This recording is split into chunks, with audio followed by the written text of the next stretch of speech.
ان الحسنات، حسنات جمع ہے حسنہ کی، حسنہ کہتے ہیں نیکی کو، اچھائی کو، بھلائی کو، اچھے کام کو. اور قرآن کریم میں جگہ جگہ پہ اس کا تذکرہ ہے کہ من جاء بالحسنۃ فلہ عشر امثالھا، جو ایک نیکی کرتا ہے اسے 10 گنا ثواب. ومن جاء بسیئۃ، اور جو برائی کرتا ہے اس کے لیے ایک ہی لکھی جاتی. اچھائیاں ایک ایک کی جگہ 10 لکھی جاتی ہیں، برائیاں ایک کی جگہ 1 لکھی جاتی. مولا امیر علیہ السلام فرماتے ہیں نہج البلاغہ میں، مجھے تعجب ہوتا ہے کہ کسی کی اکائیاں دہائیوں سے کیسے بڑھ جاتی. برائی ایک ایک لکھی جا رہی یعنی اکائی، اور نیکیاں 10 لکھی جا رہی یعنی دہائیاں. مولا فرماتے ہیں یونٹس ٹینز سے کیسے بڑھ جاتے ہیں، یہ اکائیاں دہائیوں سے کیسے بڑھ جاتی ہیں. جب اللہ ہر نیکی کی 10 لکھ رہا ہے تو کیسے ممکن ہے کہ کوئی آدمی جہنم میں چلا جائے. مولا فرماتے ہیں جنت میں جانے والے پہ تعجب نہیں، جہنم میں جانے والے پہ تعجب ہے. حسنات کو پیش کر رہا ہوں اور کیجیے گا کہ ان کی چیزوں کو اللہ سبحانہ وتعالیٰ نے حسنہ کہا. احادیث کے اندر بہت سی چیزوں کا حسنات کہا گیا. یہ آیت جو میں نے انتخاب کی اس کی ابتدا میں واقع میں صلاۃ لدلوک الشمس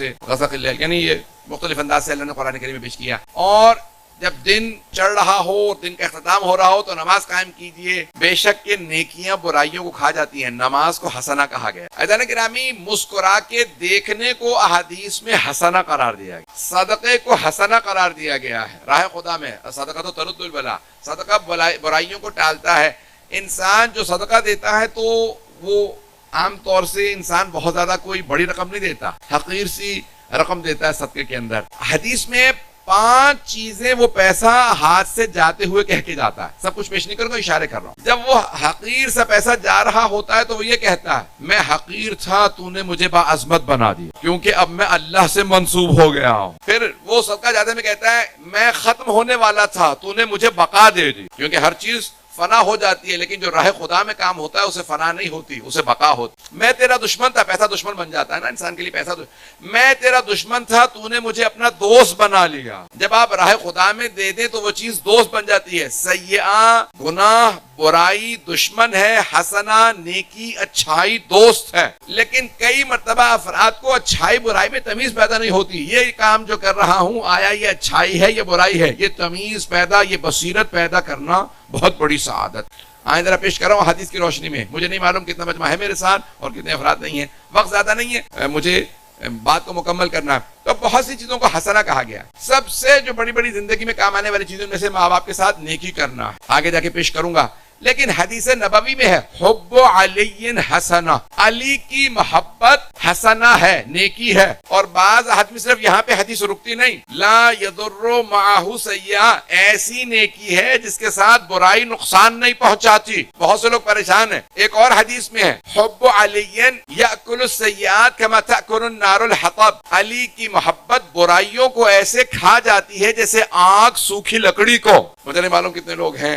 عزیزان گرامی، علی کی محبت برائیوں کو ایسے کھا جاتی ہے جیسے آگ سوکھی لکڑی کو. آگ سوکھی لکڑی کو بہت تیز کھاتی ہے، گیلی لکڑی کو آگ نہیں لگتی. عزیزان گرامی، اب یہاں علماء نے بحث کی ہے مفہوم کیا ہے.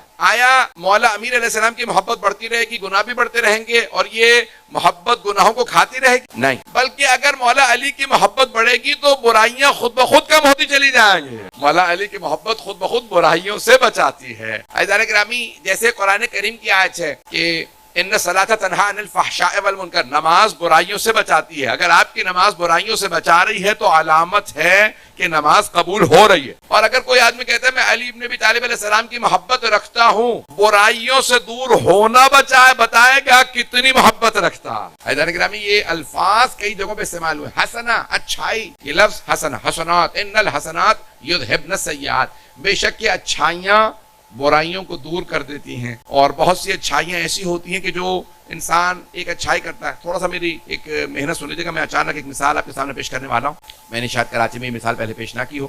شروع کروں گا، دیکھتا ہوں شاید یہ مثال پہنچ جائے، مجھے وضاحت کرنے کی ضرورت نہ ہو. کئی مرتبہ انسان نیکی کرتا، پانی پلانا بہت بڑی نیکی ہے. سرور کائنات کی حدیث ہے کہ آخرت میں سب سے زیادہ کام آنے والی نیکیوں میں سے جو ایک نیکی ہے وہ ہے پانی پلانا. اور بعض حدیث میں یہاں تک ہے کھلے کھبدن حرا، ہر گرم کلیجے کو ٹھنڈا کرنا ثواب رکھتا. علماء نے بحث کی ہے کلیجہ کیوں کہا، سرور کائنات جگر کیوں کہا، کبد کیوں کہا. کہتے تھے ہر پیاسے انسان کو پانی پلانا ثواب لگتا ہے، لیکن آپ نے فرمایا ہر گرم جگر کو ٹھنڈا کرنا، کیونکہ جگر جانوروں میں بھی ہوتا، جانوروں کو بھی پانی پلانے کا ثواب. بہت سے افراد دیکھتے ہیں گھروں میں ظرف رکھ دیتے ہیں، پرندے آئیں گے پانی پی لیں گے، قبرستانوں میں باہر پانی کے لیے کچھ رکھ دیتے ہیں تاکہ اس میں سے پانی پیتے رہے. تھوڑی سی توجہ کیجیے گا, میں مثال دینا چاہ رہا ہوں. جانوروں کو بھی پانی پلانے کا ثواب ہے, یعنی وہ بھی حسنہ ہے. میں نے صرف شروع کیے, میں نے کہا تھا مثال میں نے پاکستان میں پہلے پیش کبھی نہیں کی ہے, شاید کسی مطلب کی ہو, شاید توجہ کیجیے. یہاں تک حدیث میں کہ اتنا پانی ہو کہ وضو کر سکتے ہو, یا کوئی مرتا ہوا جانور صحرا میں دیکھو اسے پانی پلا سکتے ہو, تو کیا کیا جائے؟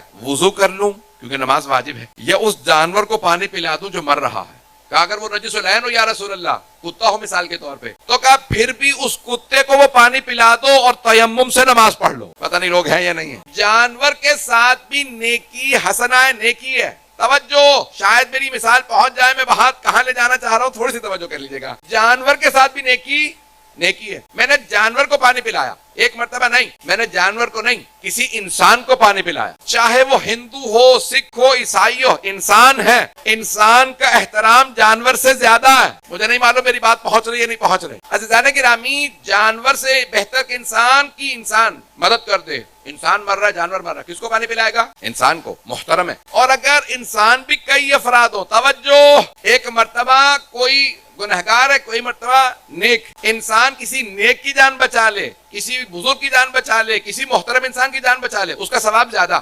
میں صدقہ دینا چاہتا ہوں, میرے سامنے ایک کافر بھی ہے اور ایک مؤمن بھی ہے, مؤمن کو صدقہ دوں گا, ثواب زیادہ ہے. عزیزان گرامی, بہت سے افراد شاید پہنچ رہے ہیں, اور اگر نیکی مؤمن کے ساتھ نہیں کسی نبی کے ساتھ ہو, ابھی بھی سارا مجمع نہیں ہے, آدھا مجمع پہنچا. توجہ, حسنات گنوا رہا ہوں. سرور کائنات صلی اللہ علیہ وسلم اپنے گھر کی دیوار کی تعمیر کر رہے ہیں. کچی دیوار تھی, گارے کی بنی ہوئی تھی, دیوار گر گئی, طوفان آیا, تو آپ اپنے گھر کی دیوار کی تعمیر کر رہے ہیں. ایک جوان صحابی وہاں سے گزر رہے ہیں, فرماتے ہیں, عرض کرتے ہیں رسول خدا, یا رسول اللہ اجازت دیں میں آپ کی اس دیوار کی تعمیر میں مدد کر دوں. دیکھیں, کسی کو نیکی سے روکنا نہیں چاہیے, کسی کو نیکی سے روکنا نہیں چاہیے.